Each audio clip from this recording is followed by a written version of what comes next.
Praise the lord. దీవెన వాగ్దానము ఉదయకాల సమయం మందు దేవుని యొక్క వాగ్దానం చూసుకుందాం. కీర్తనల గ్రంథం 91వ కీర్తన 4వ వచన వాగ్దానం చూసుకుందాం. దేవుడి వాగ్దాన ప్రకారంగా దినమంతి కూడా దేవుడు మనల్ని బలపరచులావున వాగ్దానాన్ని చూసుకుందాం.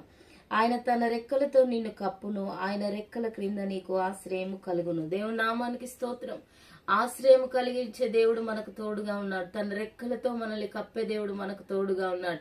ఈ దినమంతా కూడా లోక సంబంధంగా ఒక తండ్రి తన బిడ్డను ఎంతో జాగ్రత్తగా తన చేయి పట్టుకొని నడిపిస్తూ ఉంటాడు. కానీ మన పరమ తండ్రి ఎన్నడూ కూడా మన శరీరకమైనటువంటి తండ్రి మనల్ని చేయి విడిచినా కూడా మన చేయి విడవైనటువంటి పరమ తండ్రి మనకు తోడుగా ఉండి దినమంతా కూడా ఆయన రెక్కల నీడలో దేవుడు మనల్ని బలపరచి కృప చూపి ఈ దినమంతా కూడా తన సన్నిధి కాంతిని దేవుడు మనకు అనుగ్రహించులావున ఈ వాగ్దాన ప్రకారంగా దేవుడు మనల్ని దినమంతా కూడా కాపాడి ప్రతి కీడు నుండి తప్పించి సహాయం చేయలావున దేవుడి వాగ్దానమును దీవించునుగాక. ఆమేన్.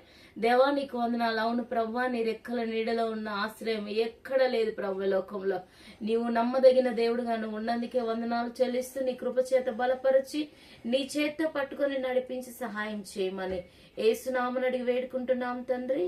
ఆమేన్. Praise the lord.